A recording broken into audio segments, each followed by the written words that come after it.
Je suis éleveur de bovins viande, mais aussi polyculteur avec des céréales et de la vigne. Voilà. En quatrième génération de l'exploitation, j'espère pouvoir un jour peut-être installer la cinquième génération.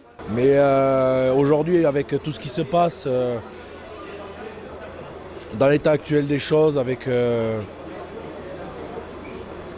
notre gouvernement et l'Europe qui se joue de nous, on se pose énormément de questions. On est là pour défendre notre métier, on y croit encore un peu, sinon on ne serait pas là. Aujourd'hui, ce qu'on demande, c'est en fait ni plus ni moins qu'une vaccination de tout le Grand Sud-Ouest, de tout le quart Sud-Ouest France. On va passer notre deuxième nuit sous un pont, sous une autoroute. On a vu ce qui s'était passé la semaine dernière en Ariège. Je pense que tout le monde s'accorde à dire que c'est totalement affligeant de voir ça.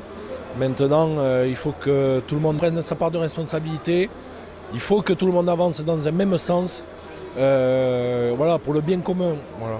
Le rapprochement avec les Gilets jaunes, oui, mais ce qu'on attend, c'est surtout des réponses fermes. On en a marre d'être baladés, on en a marre des promesses. Il faut qu'on ait des réponses, il faut qu'on ait des actes signés. Il faut que, voilà, et on ne bougera pas. De toute façon, le mot d'ordre, il est là. Hein. On ne bougera pas. Et si on se fait déloger, il faut se dire une chose, c'est qu'on ira un peu plus loin, on ira ailleurs, on ira à un autre moment, mais ça rebougera, on fera des actes forts. Voilà, tout le monde a vu hier soir ce qu'on est capable de faire. On a des moyens, on est capable de tenir et on est capable de s'organiser. Voilà. Donc on est peut-être naïf, oui. J'espère, j'ai encore un espoir en l'humanité. Maintenant, à un moment donné, il faudra peut-être répondre par des actes. Mais moi, ce que je veux, c'est on a la population avec nous, on est au bord d'une autoroute, on entend des klaxons à longueur de temps, des gens qui nous...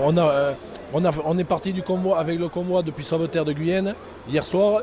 On avait des gens à 21h, 22h qui sortaient de chez eux en pyjama pour nous applaudir, pour être avec nous. Donc on a la population maintenant... On va essayer de surtout pas se la mettre à dos et il faut que tout le monde en prenne conscience de ça.